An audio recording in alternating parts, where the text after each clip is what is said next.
아시아를 넘어 이제 전 세계로 위상을 넓혀가고 있는 한류 열풍은 나날이 그 열기가 식을 줄 모르고 높아져만 가고 있는데요.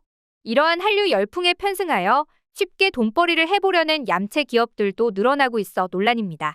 특히 이들은 짝퉁 한류라 불리며 우리나라의 문화적, 경제적으로 심각한 폐해를 끼치고 있어 문제인데요. 대체 어떤 나라들이 한류에 기생하며 한국의 명성에 흠집을 내려 안달인 걸까요? 자세한 내용 함께 알아보도록 하겠습니다. 가장 먼저 이런 현상이 나타난 건 당연히 중국입니다. 중국인이 있는 곳이면 어디든 짝퉁이 있다는 말이 있죠. 이렇듯 사실 중국의 짝퉁 논란은 어제 오늘 일이 아닌데요. 패션부터 뷰티, 식품, 외식 분야는 물론 역사와 문화까지 한국을 베끼거나 자기들 것으로 왜곡을 서슴지 않았습니다.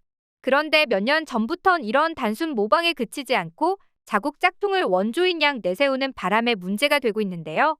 대표적으로 중국산 중국 브랜드를 한국산 브랜드로 둔갑해 세계 무대에서 한류 장사를 하고 있는 무무소를 꼽을 수 있죠. 이 브랜드가 중국 기업이 만든 짝퉁 한류 매장으로 알려진 건 몇 년 됐지만 충격적이건 아직도 브랜드 마크에 코리아의 약자인 KR을 버젓이 새겨넣고 세계 곳곳에서 성황리에 영업 중이라는 사실인데요. 현재 무무소는 이미 중국 각지는 물론 동남아, 호주, 캐나다, 러시아, 튀르키예, 인도 등 전 세계 국가의 350여 개의 매장을 확장 중인 것으로 드러났습니다. 그리고 그 실체를 들여다보면 실로 경악스러울 수준인데요. 일단 해당 매장에서 판매되고 있는 제품의 99%는 중국산이며 한국에 잘 나가는 제품 포장을 모방한 짝퉁 제품들이 대부분입니다. 이니스프리 세럼 카피 제품, 토니모리 바나나 핸드크림 카피 제품, 아이 깨끗해 핸드워시 카피 제품까지 흐린 눈으로 보면 진짜 한국 제품인지 착각할 만한 비주얼들이죠. 심지어 오픈 행사를 할 때는 종업원들이 한복을 입고 다른 나라와 계약식을 할 때에도 태극기를 활용하면서 국권 침해 논란으로까지 번지고 있는데요. 그런데 한국인들은 한눈에 보면 압니다. 흉내를 내려면 제대로나 내던지 짝퉁이라는 것을 증명하듯 제품에는 구글 번역기 수준의 어설픈 제품 설명이 난무하기 때문이죠. 하지만 막상 한국어를 잘 모르는 상태에서는 진짜 한국 제품인지 속는 외국인들이 많고 이것이 바로 무무소가 전 세계에 수백 개가 넘는 매장을 낼 수 있었던 이유라고 하는데요. 실제로 필리핀 등 무무소가 진출한 국가에서는 현지인들이 한국인들에게 당신들의 고향 브랜드라고 소개시켜주는 경우도 있다고 하니 실로 심각한 수준입니다. 게다가 점원들 역시 진짜 한국 제품이냐고 묻는 고객들에게 한국 브랜드 맞다라고 소개하는 등 사실상의 사기 행위를 지속 중이라고 하죠. 이외에도 한류의 편승에 동남아에서 성업 중인 중국 기업은 무무소 외에도 미니굿, 키오다, 아케나기, 일라휘, 킴소 등 진짜 셀 수도 없을 지경이라고 하는데요. 대체 이렇게까지 하는 이유가 뭘까요? 한국인들은 잘 실감하지 못하지만 이러한 행태가 벌어지는 근본적인 이유는 한국이라는 브랜드 자체에 엄청난 가치가 있기 때문이라고 합니다. 한국산 제품은 세련된 것, 퀄리티가 좋은 것이란 인식이 외국인들 사이에서 퍼지며 한류의 위상을 도용하려는 시도가 잦아지고 있는 거죠. 이뿐만이 아닙니다. 이런 한류 기생작전은 중국 외식 산업에까지 뻗치고 있는데요. 한식의 명성이 날로 높아지자 상표, 매장 인테리어, 메뉴 구성까지 교묘하게 따라한 가짜 프랜차이즈가 중국에 난립하기 시작하고 있죠. 일단 그 시작은 한국 치킨이었는데요. 한국과는 전혀 관계도 없으면서 무조건 한국식이라는 단어만 붙이면 저절로 광고가 되자 중국 업체들은 한국에서 치킨 배워온 조리법을 사용한다며 홍보에 열을 올리기 시작했습니다. 그러면서 간판에는 그럴듯한 한글 이름을 적어놓고 한국식 치킨임을 강조하고 있죠. 문제는 한국에서 제대로 된 치킨을 먹어본 중국인들은 그 퀄리티가 심각하게 떨어져서 기존의 중국에 진출한 BBQ나 교촌치킨 같은 한국 브랜드를 대체하는 건 어렵다고 입을 모으는데요.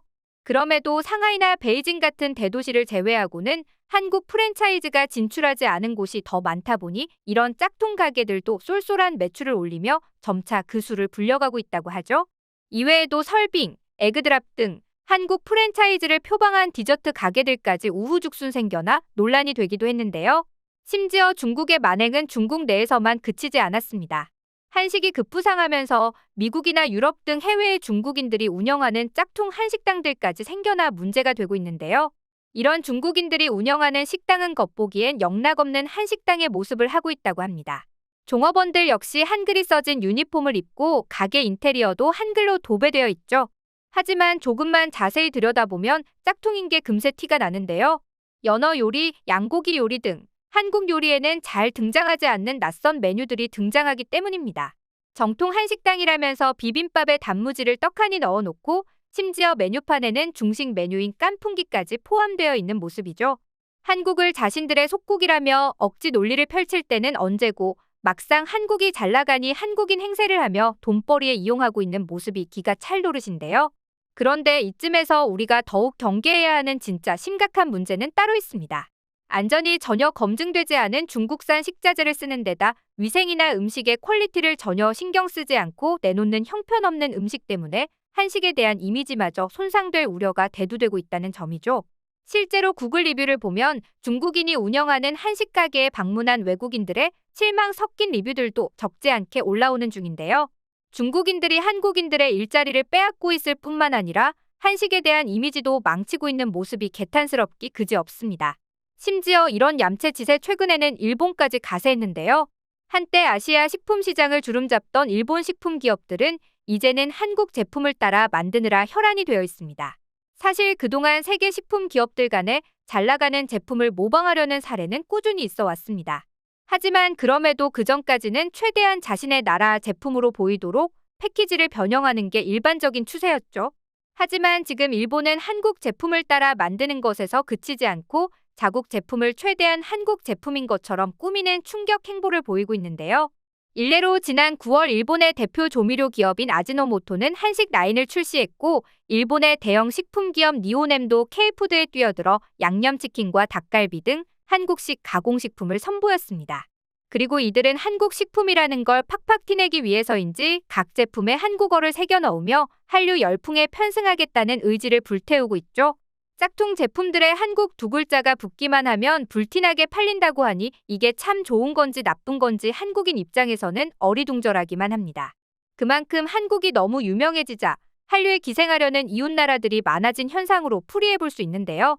문제는 한국인 입장에서 그저 웃고 넘길 게 아니라 경계심을 가져야 할 필요가 있습니다. 한류 명성에 큰 흠집을 낼 뿐만 아니라 경제적 피해까지 입을 수 있기 때문인데요. 한국 브랜드인 줄 알고 산 이상 품질이 좋지 않으면 그동안 쌓아왔던 한국 브랜드에 대한 신뢰, 나아가 한류 전반에 대한 이미지 악화로 이어질 것은 불보듯 뻔한 일이죠. 그러면 정부 차원에서 대대적으로 단속하면 되지 않느냐 하겠지만 그러기가 어려운 실정이라고 합니다. 애초에 이런 짝퉁 한류 기업들이 만드는 제품들은 제품명이 다르고 법적으로 문제가 되지 않도록 교묘하게 만들어졌기 때문에 법적으로 문제 삼기가 힘든 경우가 더 많다고 하죠. 실제로 무무소가 동남아에서 몇백 개가 넘는 매장을 내며 판을 치자 보다 못한 우리나라 정부가 단속에 나선 적이 있었는데요. 하지만 그럼에도 불구하고 무무소는 이후 홈페이지에 한국 스타일을 표방하는 중국 브랜드로 소개 멘트만 바꿨을 뿐 아직도 뻔뻔하게 영업을 이어가고 있는 것만 봐도 알 수 있는 부분입니다. 이에 전문가들은 현재로서 SNS 등을 통해 위장 한류에 대한 정보 공유가 보다 많이 이루어져서 적극적으로 짝퉁 기업들을 고발하고 알리는 것이 최선이라고 입을 모으고 있는데요. 여기에 정부 차원의 지속적인 모니터링까지 함께 이루어져서 이런 악질 기업들이 하루빨리 전 세계에서 뿌리 뽑히기를 바라며 오늘 영상 마치겠습니다.